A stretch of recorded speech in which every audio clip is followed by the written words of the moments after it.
Hi, welcome. So glad to see you all today. I just want to remind you we have Spanish interpretation over here. If anybody needs it, they can head over and get some equipment. And to kick things off, we're going to do the flag salute. And you're going to imagine the flag up here. So everyone will stand. I pledge allegiance to the flag of the United States of America and to the republic for which it stands, one nation, under God, indivisible, with liberty and justice for all. Thank you. So, good morning, everyone, and thank you for joining us. We are going to be recording this event, so if anybody wants to watch it afterwards or share with your friends, it'll be posted on our website and also the school district's website. If you have any trouble finding it, just contact me. And also, we anticipate there'll be time for questions at the end of the presentation. So if you there were some 3x5 cards and little pencils. If you want to write questions, and then as we are winding down, we'll collect them or pass them out to the front, and then we'll take an opportunity to answer any questions that you have. And I want to thank our sponsors this morning: Santa Barbara City College Foundation, 196 Architects, Future Leaders of America, Hospice of Santa Barbara, America, and then Janine, who provided those delicious scones. Oh my gosh, they're so good. I want to take a minute to acknowledge the Santa Barbara Education Foundation Board of Directors. If you would stand for a second, that would be great. Our board of directors are volunteers. Work really hard all year long for us. And then I want to thank my staff. We're a small but mighty team. Melissa Davenport, Katie Chopa, Aaron Shugart, and Ellie Chavez. You couldn't get a better team than those four.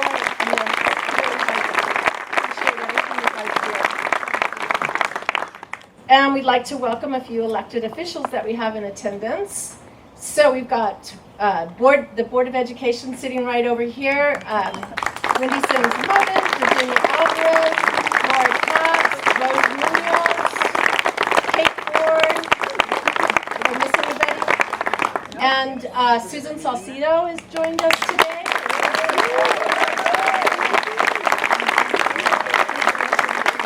And Doss Williams was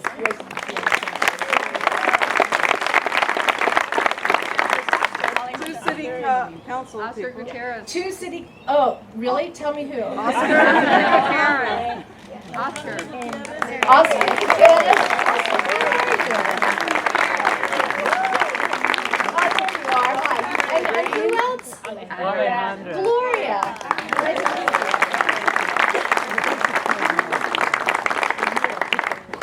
you. Okay. Thank you for helping me out with that. Alejandra.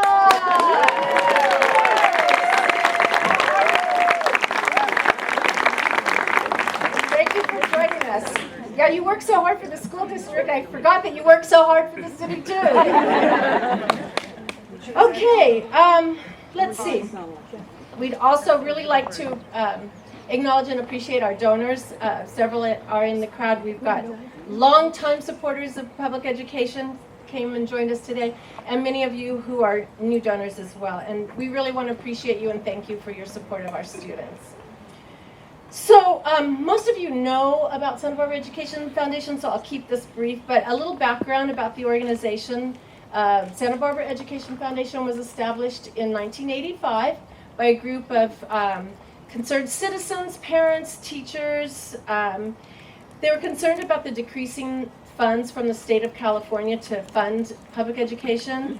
And so since that time, Santa Barbara Education Foundation has been raising funds for a wide variety of programs. Art and music was the first and important area that the organization felt was really important to maintain a rich curriculum in our school system. We still have continued all that time. We have Keep the Beat, an instrument drive, radiothon, and the Lenny Faye Blum Performing Arts Education Fund. We've provided campaign leadership for voter initiatives, for capital improvements, and classroom enrichment programs. We did several of those. We serve as a fiscal sponsor for a number of different programs that are bringing services to students designed to help those who just need a little boost. And those programs are like PEAK, Program for Effective Access to College, the Academy for Success, which has now been rebranded as Innovate, Mission Scholars, and What is Love, to name a few. And we continue to focus on raising funds to support literacy, in particular the early intervention for struggling readers. And so a theme that runs throughout our organization is the goal of reducing inequities and ensuring that students have the resources and supports they need to receive a high quality education.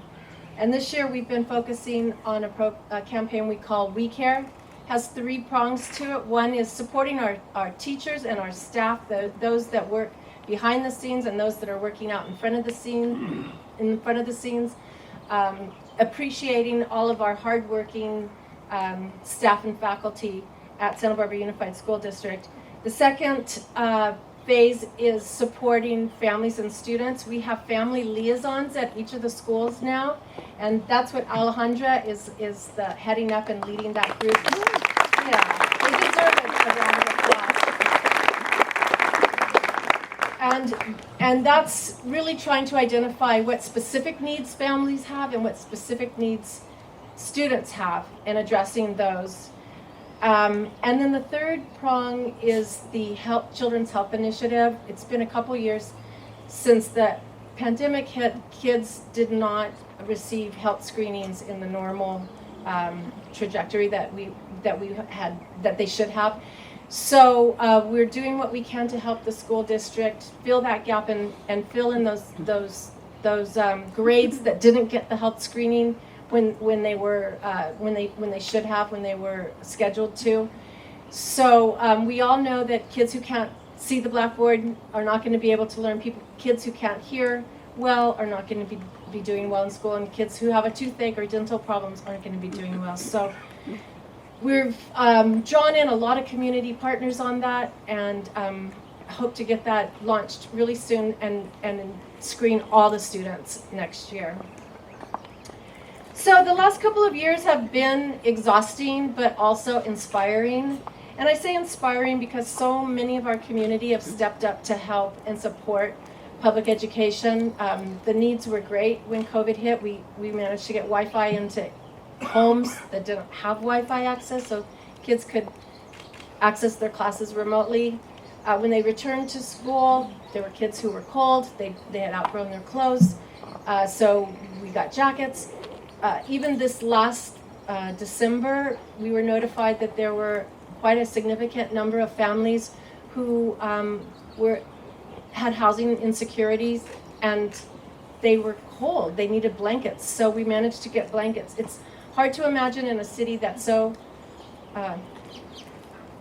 lucky as Santa Barbara, but we do have a lot of families in need living right here in Santa Barbara. So 37 years later, our heart is still beating strong, and we're all in for student success, as I know all of you are as well. If you'd like to learn more about Santa Barbara Education Foundation or the any of the programs that we're serving, and there's a lot more that I didn't mention, you can visit our website, which is www.santabarbaraeducation.org. Or email me or call me. I'd be happy to meet with you and share with you what's going on. There's a lot of great stuff going on in our school district, and I'd be happy to share that with you. Today we have some special guests. We have 6 standout students that are here to share with you their experience on the school campuses today. And they'll be introduced in a moment by our superintendent. So with that, I would like you to join me welcoming our Superintendent, Hilda Maldonado.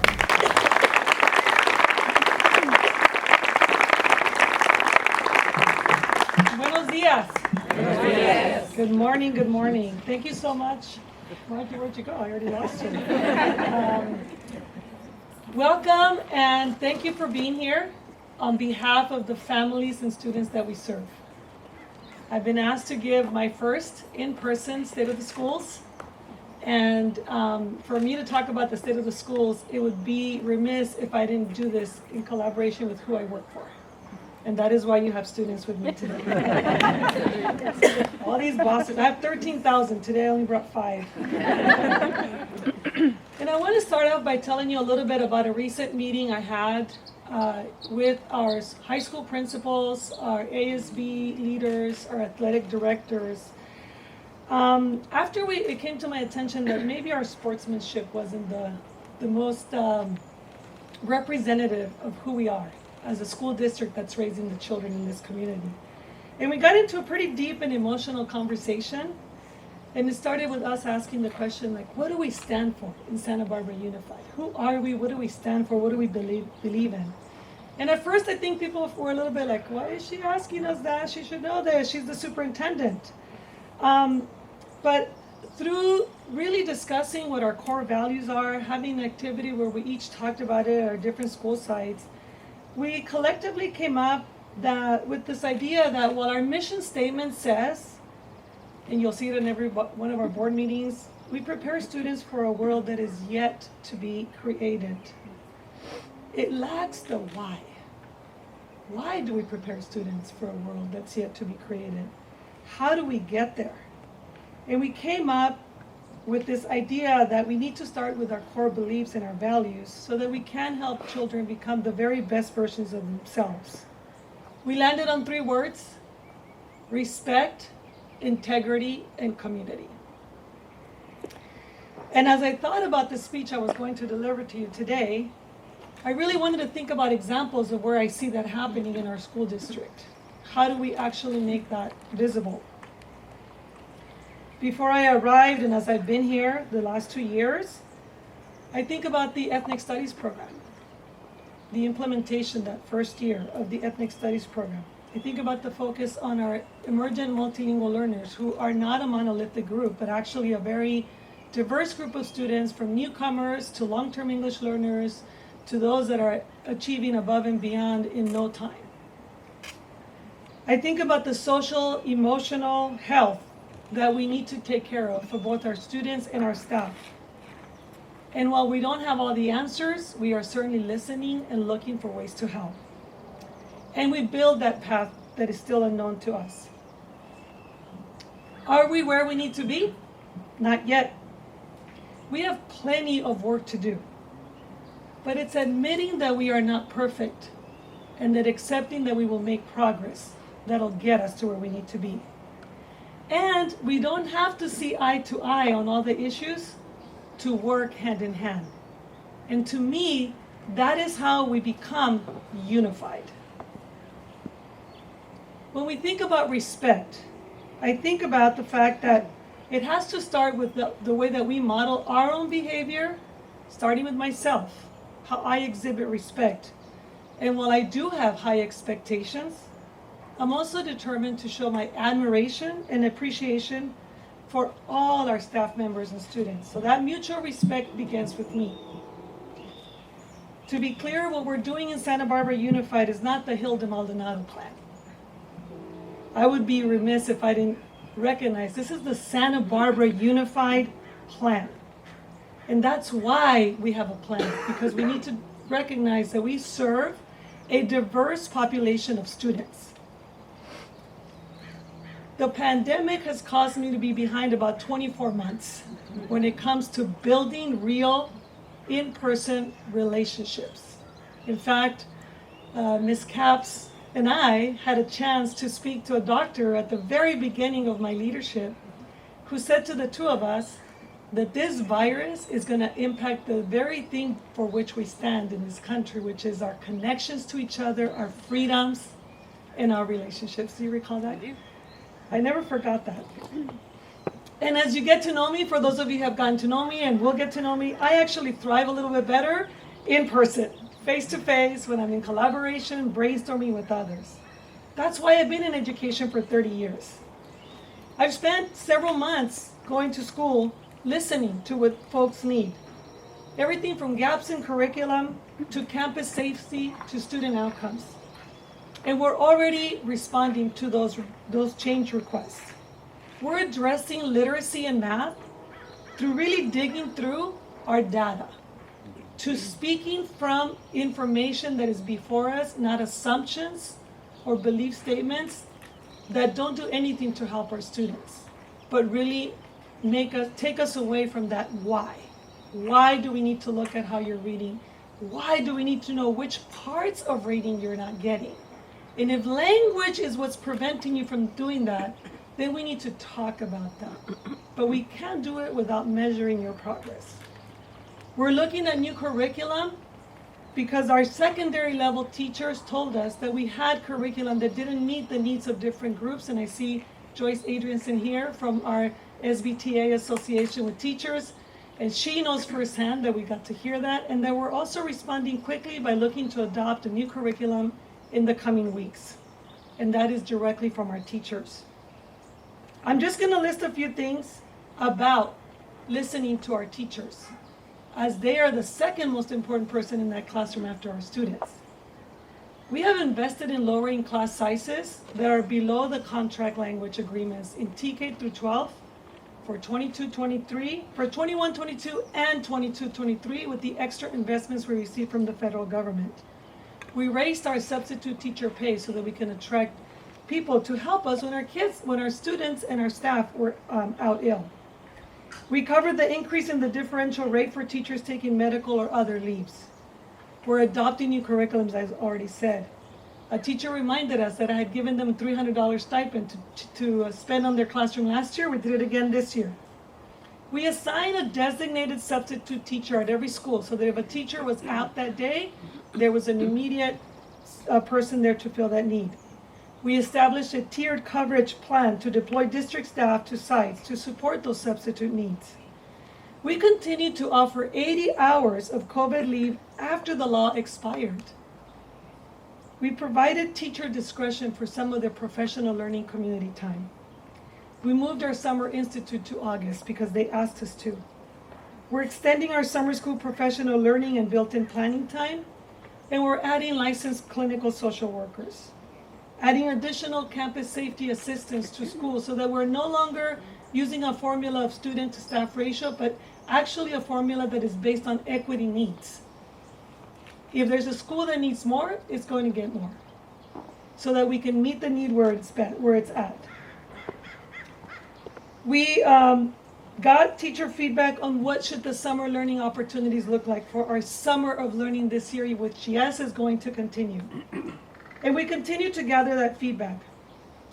We pay teachers for professional learning time that is designated by them. 6 hours, you choose your learning, and you go ahead and do that, and we will pay you for your time. We brought safety equipment the last couple of years, including air filters for all offices and classrooms, above and beyond what we knew was already acceptable. We invested in a family engagement liaison at every school, additional translation services, additional counselors, and additional tutoring service. That is how we show respect for our professionals, and that's how we invest in a school district that is really focused on students, teachers, and the classroom. The other word we talked about was integrity. We have to be committed to a truly inclusive school environment and set the conditions that are right for students to thrive, not just to survive. In recent months, we have been addressing the concerns over anti-Blackness in our schools. At a board meeting, we heard the hurt and anguish. This has caused many members of our community for many years and generations. We could have stuck our head in the sand. We could have said, this is beyond us. But instead, with the board's direction, we're going to hold ourselves accountable to track the racial incidents in our schools, and we're going to proactively address that. We are looking at ways to make sure we have safe adults for every child so that no incident goes unaddressed. And that change starts with holding ourselves and our schools accountable. We created a combating anti-blackness work group that's met twice, that is a collection of student, teachers, principal, and community leaders, having a much needed discourse on how the school district can positively impact our community at large. And in the fall, we will be conducting racial climate assessments of all our schools in our school district. The family engagement and language translation services are also there because we know as a school system that many times we think of ourselves as, hey, welcome, let me tell you how we work.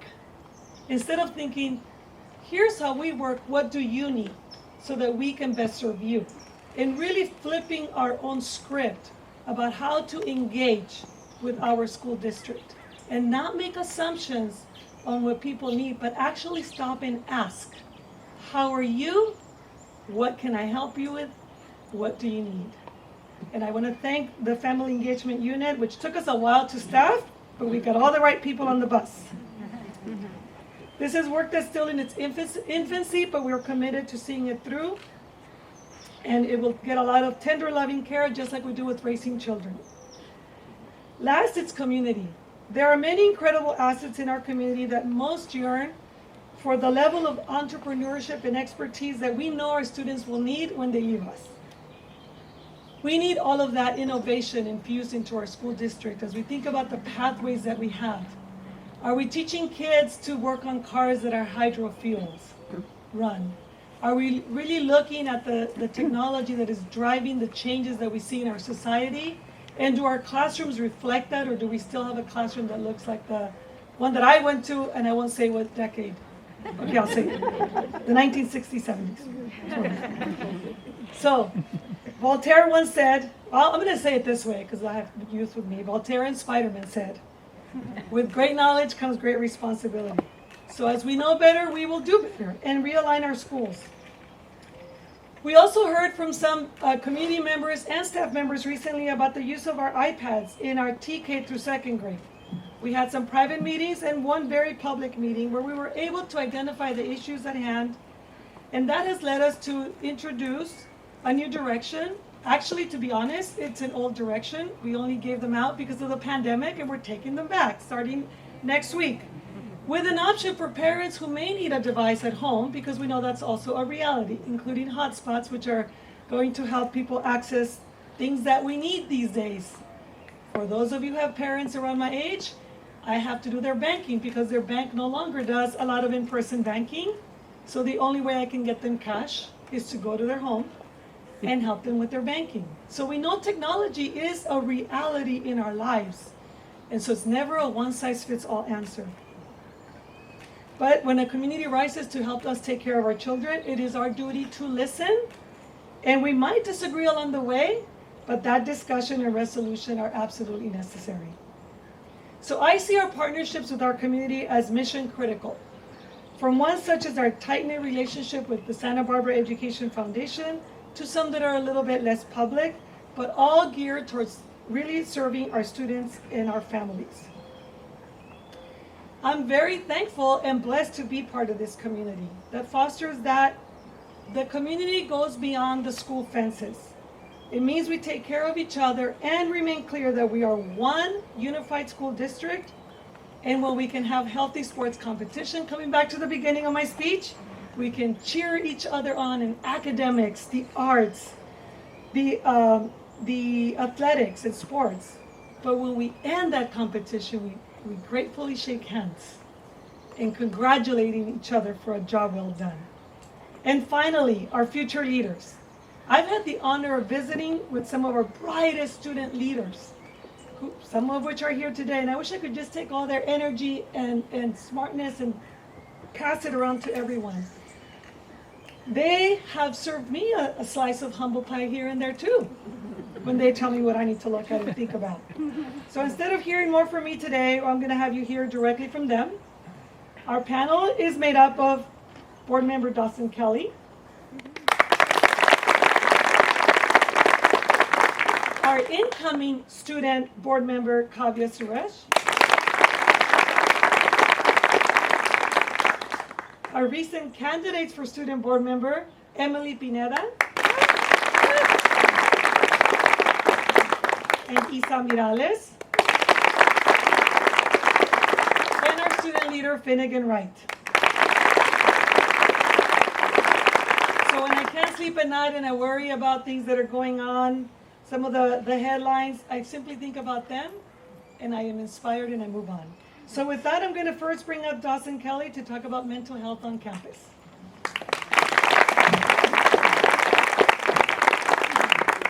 Hello everyone.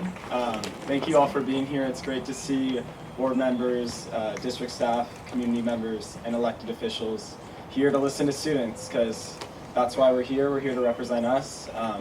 And I'm glad we can all be here together after we endured a physical pandemic, and now we can address the social ones. So part of that is me addressing mental health. I've been passionate about mental health ever since I got on the board, and ever since I've been in high school through the Mental Wellness Connection Council, where the information I got around mental health really changed my perspective on social relationships I have and pretty much everything that has to do with education.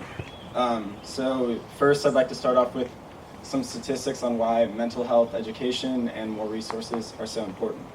Suicide is the second leading cause of death among youth ages 10 to 24. 1 in 5 youth, which is ages 13 to 18, live with a mental health condition, and it takes people on average 10 years to get the help they need once they're experiencing symptoms of mental illness. With that being said, it's important, all of these things are preventable in the sense that we do not have to wait for crisis to happen to get these people the help they need.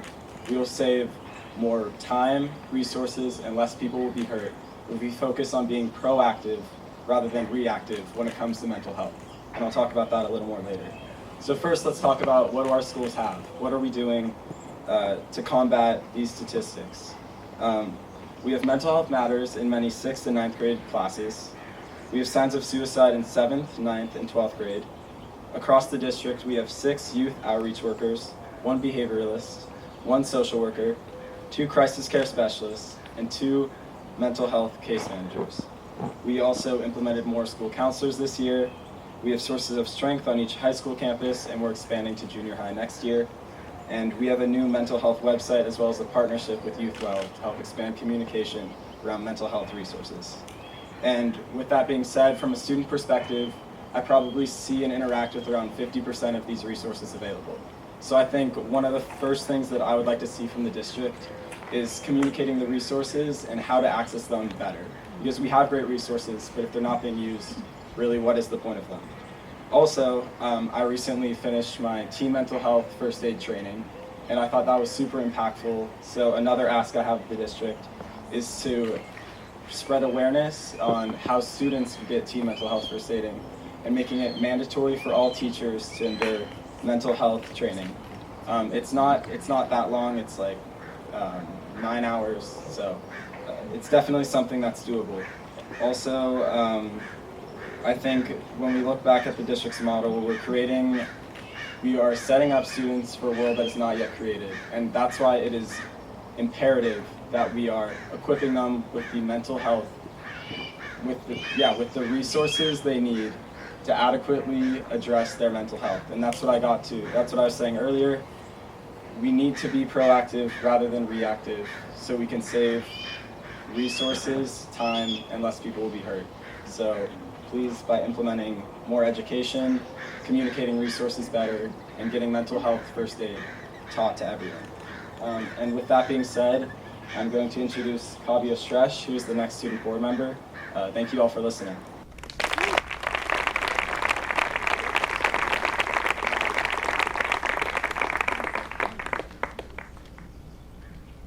Good morning, everyone. It's so great to be here in community with you all, and I'm really excited to hopefully get to know some of you better in the upcoming year. My name is Kavya Suresh. I'm a sophomore at San Marcos Senior High School, and I'm here to talk to you all about school safety. School safety is not just the maintenance of safe facilities for students that are all up to code.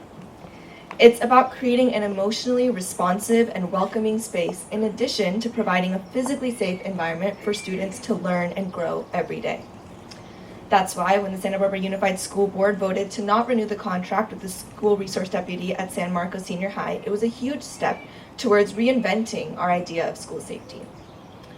This decision was one that students have fought for years.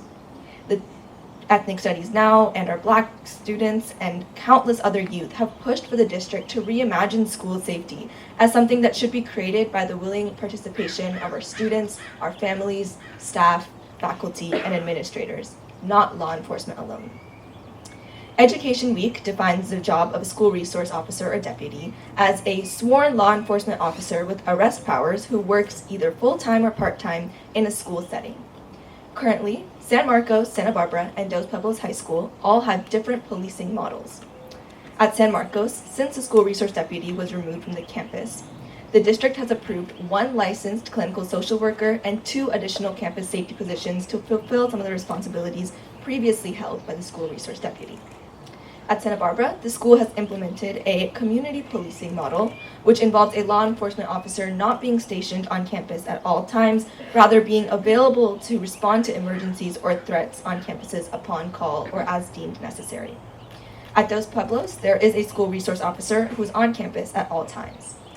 Though the issue of law enforcement on school campuses has gained more attention in the context of secondary schools, law enforcement has also begun to get involved in our junior high and elementary school campuses.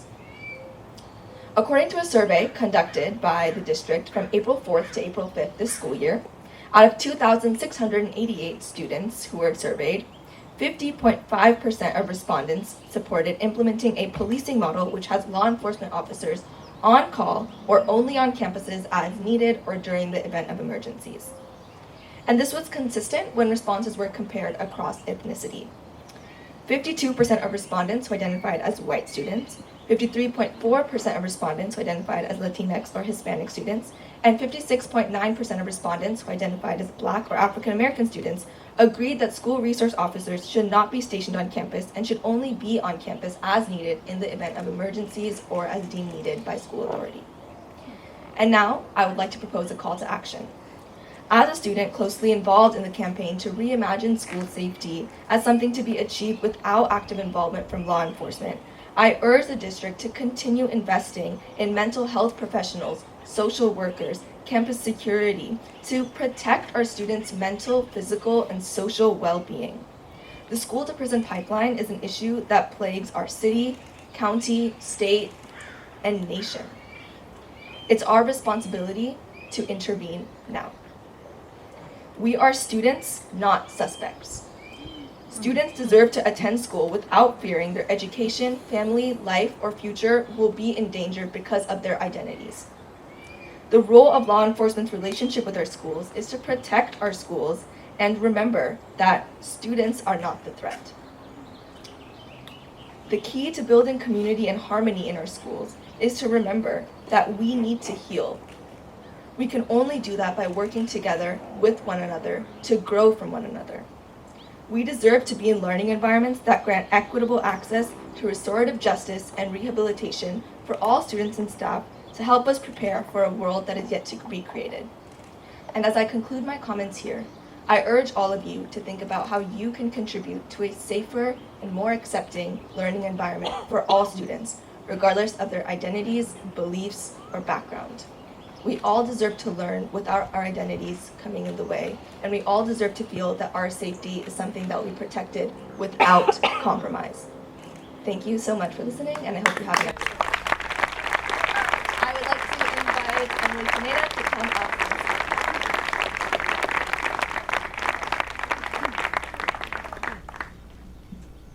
Hello, it's a pleasure to be here. My name is Emily Pineda, and I am the representative to the school board from Santa Barbara High. I am a junior in the Multimedia Arts Academy and president of the Amnesty International Club. I am also an active member of Future Leaders of America. As a member of the Diversity Committee in Mad Studio, I have contributed to ideas to make the Multimedia Arts Academy more inclusive for students from many diverse economic and ethnic backgrounds. I've advocated for MAD students by attending the MAD Academy Advisory Board meeting and speaking up for diversity. I've also gone to speak to junior high students about joining the MAD Academy as a way to recruit more students of color. Access is an important issue for me, and I think the MAD Academy students would benefit from being around more diverse students. Access to the MAD Academy has been made easier by not requiring a separate application. The resources available give students access to technology that helps them develop their creativity. Students from lower income families and other students who don't have English as their first language are given the opportunity to excel by using the technology given to them for free in the MAD Academy. I would also like to see more teachers of color on our campus to make our school experience more inclusive. Traditionally, more men than women have found jobs in media arts and computer science.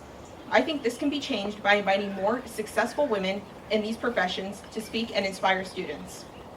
Girls Who Code Club members, Quinn Davis, Mia Sanders, Charlie Hedrick, and Aria Abraham received the National Center for Women and Information Technology Award for aspirations in computing.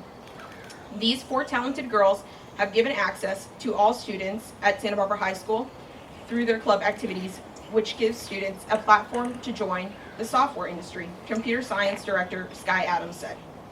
One of the main goals of the Computer Science Academy is to increase the number of students studying computer science with a special focus on increasing the number who come in groups that are underrepresented in the field.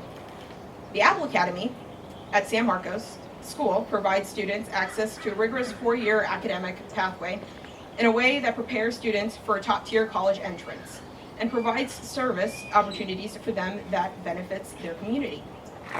Another idea I have to make students feel more welcome is to create a peer mentor program where older students in the MAD Academy and the Computer Science Academy mentor younger students and help them answer their questions.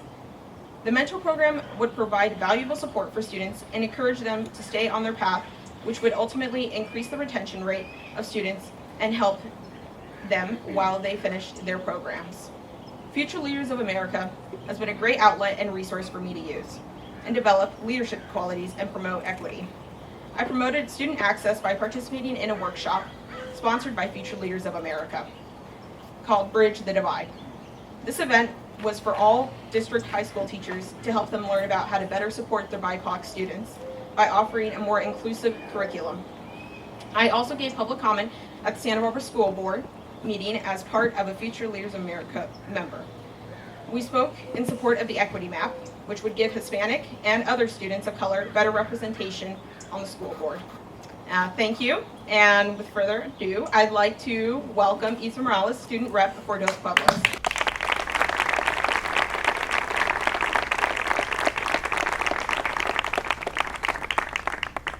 It's cold today. Oh my gosh. Hi, I'm Isa Morales. I'm currently a junior at Dos Pueblos High School, and I'm also DP's ASB student representative for the 2022-23 school year. I'm a half-white, half-Mexican teenager, and I've lived in a primarily white suburban neighborhood for the entirety of my life. Aside from my classmates and family members, I did not grow up surrounded by many people of color. As a child, I thought this was normal. In elementary school, I was too busy memorizing my multiplication tables to notice that staff looked nothing like the student population. Maybe I was too preoccupied building my California mission project to notice that in a predominantly Latino elementary school, almost all the classes were taught by white teachers. In junior high, students have a say in which classes they take, and I was privileged enough to enter into all honors classes.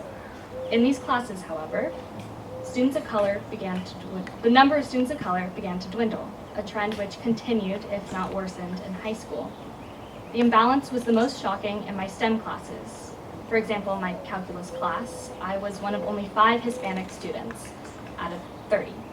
And out of those 5, I was only one of 2 Latinas.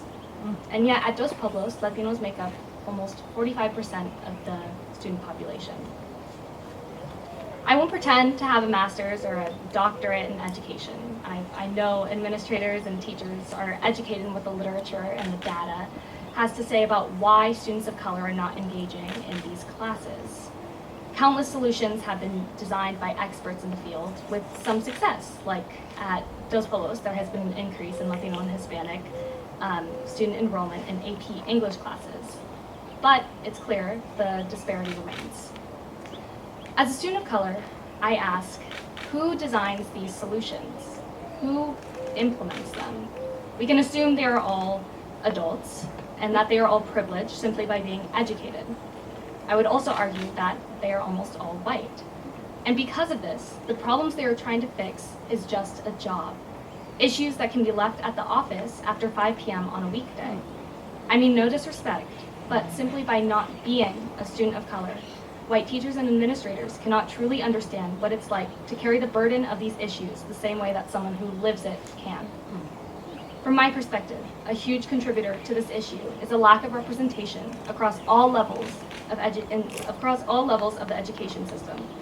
How can we expect students to pursue, let alone recognize the opportunities that exist when we also are demanding that they be the first, the best, and the only?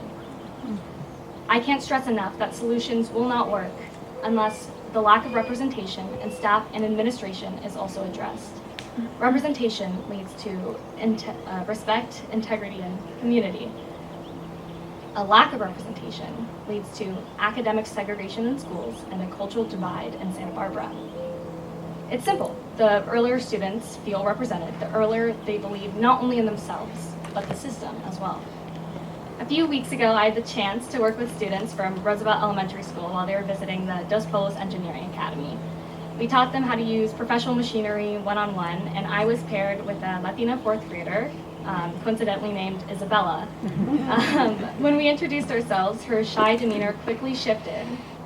She connected with me because, in a way, she saw herself and who she could be. A Latina in a leadership position in STEM named Isabella. She went from uninterested to fully excited and participating in an instant. Because when you are told people like you can do something, it seems possible but out of reach. But when you see people like you doing something, it becomes believable. It's real life. It turns into, wow, I can do that too. The district has a responsibility to address the disparities with solutions that actually work, and representation matters because representation works. Thank you.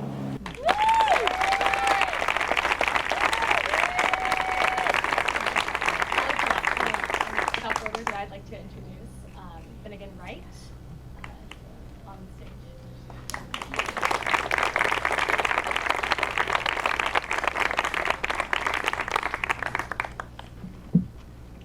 Hello, my name is Finnegan Wright. About half a year ago now, I started getting involved in student advocacy. I started my own club called DP Left at Dos Polos, and I quickly found that in our school district, we have many resources available for students to get involved in advocating for their needs. I learned about the student board member, who was Dawson Kelly at the time, and who he still is, and saw that we do have a voice on the school board, which is amazing. I also learned months later about the Superintendent Student Advisory Board, which is a group of students that advises the superintendent on how to properly represent student interests in the district. That was also fantastic. I also have been experiencing over the past 2 years emphasis in school actually about the importance of advocating for yourself and pushing for your rights. I saw in primarily English classes actually units about protest and units about advocacy that helped us learn the importance of fighting for our rights and our needs as citizens and students. I also found organizations like Gen Up, Cops Off Campus, FLA, and other clubs that fantastically push for student advocacy. And finally, I found a very responsive and positive community that was accepting of student advocacy in our school district. I found administrators, I found teachers that were accepting of student voices. I also found people in the media who were willing to hear the voices of students and project us so that we can advocate for our needs as students. However, there are places where we need to improve. Where we are now, generally student advocate voices are the loudest and the most engaged students. And I'm not saying that these students, which includes me, are not representative of the interest of students in our county or in our district. However, there are tons and tons of students who are not having their voices heard simply because we don't have structures in place to ensure that all student voices are being represented. So you can have students that have strong opinions but are less vocal or less outspoken about them, and those students' voices won't be heard. You can have other students who don't have as strong opinions that are also not getting their voices heard because they aren't as passionate about them. You can have marginalized people who don't feel like there are accepting structures in place for them to get their voices to be heard in the district that are also not being represented. And so, moving forward, to improve student advocacy in our schools, it is important that we ease the pathways that are created for students who are not usually represented in our schools to let their voices come out and advocate for their interests in our school district. This also means easing the means of advocating, so lowering the amount of time that students have to put into advocating for their voices. Because for me, I've gotten involved in student advocacy, but that sort of means that a bunch of my life is dedicated to putting time into pushing for my voice to be heard. Not all students are able to do this. Other students have sports, they have academics. I mean, we all of us have academics. But people are busy, you know? And so students can't always take the time out of their day to advocate for their rights and for their interests in our school district. And so it is important that we create better pathways and better means for students to express their opinions and their interests in less time than it may take someone like me, Dawson, Kavya, Emily, or Isabella now. So finally, we also have a need to improve communication about the means of advocacy that we already have. The way that I learned about the Superintendent Student Advisory Board was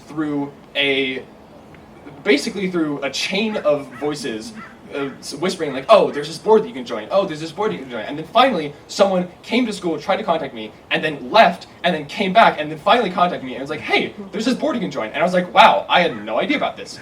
So it's really important that we put effort and time into making sure that everyone in our schools is aware that there are means for us to get our voices heard. There are people there willing to hear our voices, and there are structures that are already in place to project our voices and make sure that the interests of students are being represented in our district. And so moving forward, it's important that we build these new organizations and new pathways so that more people can be heard and the total voice of the student body in SB Unified can be represented in district decisions. It's also important that we empower more marginalized peoples who usually would feel disempowered and not able to represent their voices in our school district. And also, it is vital that we express, that we communicate these new pathways and new means of advocacy for all students in our district. But I want to take a step back. Why is it so important that we have student advocates? I know that most of you in the crowd already know that advocacy is important, but it's important. But we need to step back and say, why is it so important that that we have this? There are problems in our schools that we as students are the only people who are able to know.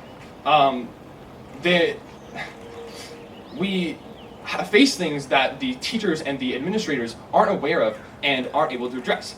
For example, we have the racism incidents that happen in our schools that were being directly experienced by the students and teachers might have not known about. And only by student advocacy and working with teachers and parents and members of the community were we able to get this problem heard about and addressed.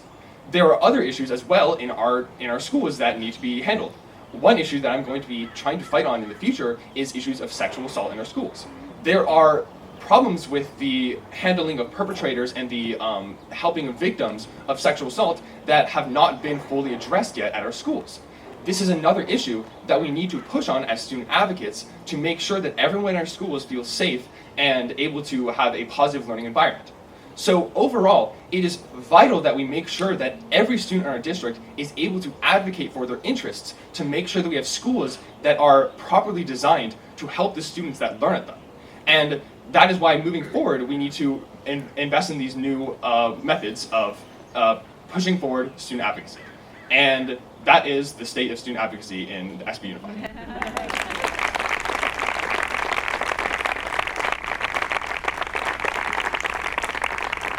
Well, as you can see, I have a recipe for the next couple of years of work that I need to take on.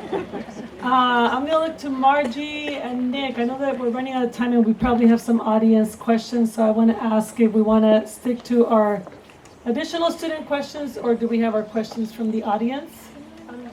Do people want to sit down? Does anybody have their question on a card I can take out? Nick's got them? Okay. Okay, great. Okay. We're going to go with a couple questions from the audience.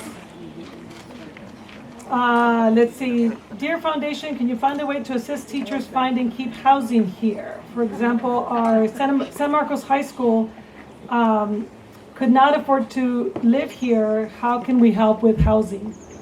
That's more for Margie than me. I don't know that Margie could help find housing. I know that we have a program for employees and a partnership.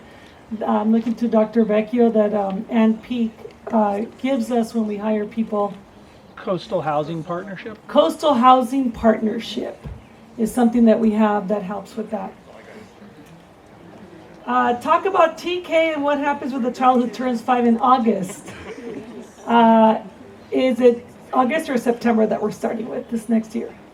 For next year, good morning everyone, we are pushing the age turning 5 to February. So it's neither August nor September. So if you have a child who turns 5 by February of next school year, they can enroll in TK this year. Following year will be 2 more months, so if they turn 5 by April, and then the following year by June, so that eventually all of our 4-year-olds will be able to be. So that was a lot, and we'll have it on our website. It is on our past. It is on our website.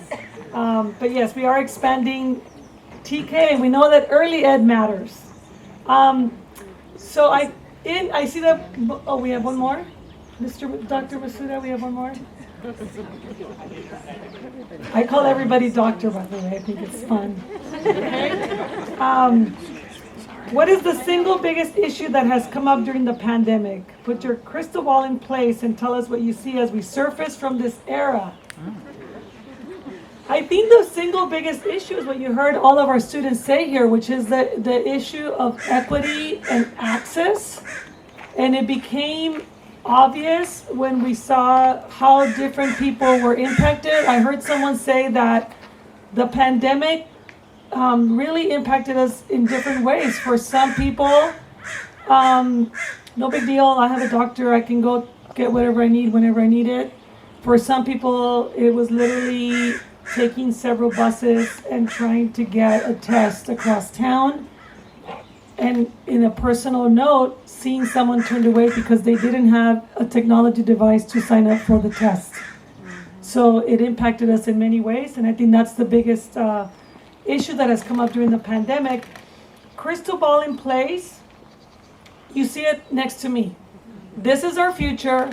This is what they see happening. We could never say what our lives will be like because I am not a 16, 17-year-old experiencing a pandemic. I never did. I never will.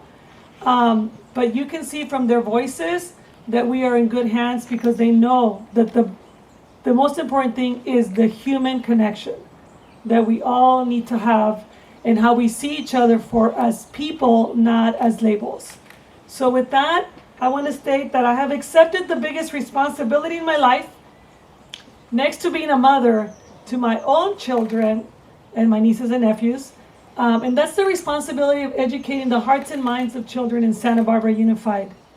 And in community with our faculty, staff, families, and partners, I intend to do that with mutual respect, integrity. So please join me in thanking our future leaders with me here today and give each other a warm greeting.